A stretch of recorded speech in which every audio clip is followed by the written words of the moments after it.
આજે 7મી ઓક્ટોબર વિશ્વ કપાસ દિવસ તરીકે ઉજવવામાં આવે છે ત્યારે ભારત દેશ કપાસ ઉત્પાદનમાં પ્રથમ ક્રમે આવે છે તો દેશ વિશ્વનું કુલ કપાસ ઉત્પાદનનો 25% હિસ્સો ધરાવે છે ત્યારે ભારતમાં ગુજરાતમાં સૌથી વધુ ઉત્પાદન ગુજરાત રાજ્યના કુલ ખેતી વાવેતર વિસ્તાર પૈકી 22% વિસ્તારમાં કપાસનું વાવેતર થાય છે।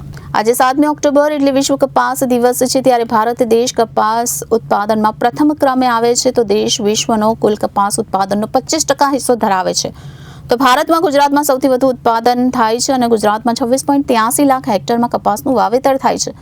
ગુજરાત રાજ્યના કુલ ખેતી વાવેતર વિસ્તાર પૈકી 22% વિસ્તારમાં કપાસનું વાવેતર થાય છે અને ગુજરાતમાં 92 લાખ ઘાસડીનો પાક થાય છે તો ગુજરાતમાં કપાસની ખેતીથી 55,000 કરોડ રૂપિયાની આવક જોવા મળી રહી છે ત્યારે ગુજરાતમાં મુખ્ય પાક કપાસ છે। જયેશ પટેલ, ખેડૂત આગેવાન।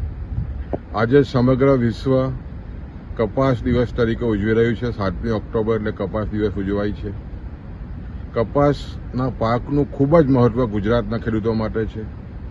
ભારત દેશની વાત કરીએ તો સમગ્ર વિશ્વમાં ભારત દેશ કપાસના ઉત્પાદનમાં પ્રથમ ક્રમે છે અને એમાં પણ ગુજરાત પ્રથમ ક્રમે છે। સ્વાભાવિક છે કે ગયા વર્ષે લગભગ 92 લાખ જેટલી ઘાસડીનો પાકનો અંદાજ થયો હતો અને લગભગ ખેડૂતો જે રીતે તમે જોવો તો લગભગ 26 લાખ અને 80,000 હેક્ટરમાં આ વર્ષે કપાસનો પાકનું વાવેતર છે એટલે ગુજરાતમાં લગભગ ગુજરાતના ખેડૂતો 55,000 કરોડ રૂપિયાની આમદની આ કપાસના પાકથી મેળવે છે। ગુજરાતમાં જે ખેતીનો પાક થાય છે એનો 22% હિસ્સો આ કપાસની ખેતીનો છે। કપાસ એ મુખ્ય પાક છે ગુજરાતના ખેડૂતો માટે જીવાદોરી છે।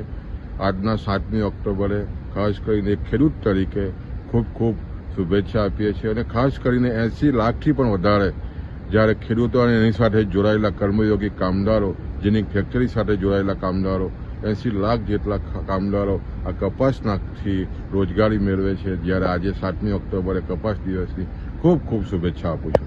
Reporter Arvind Rathod, Janadesh news, Surat.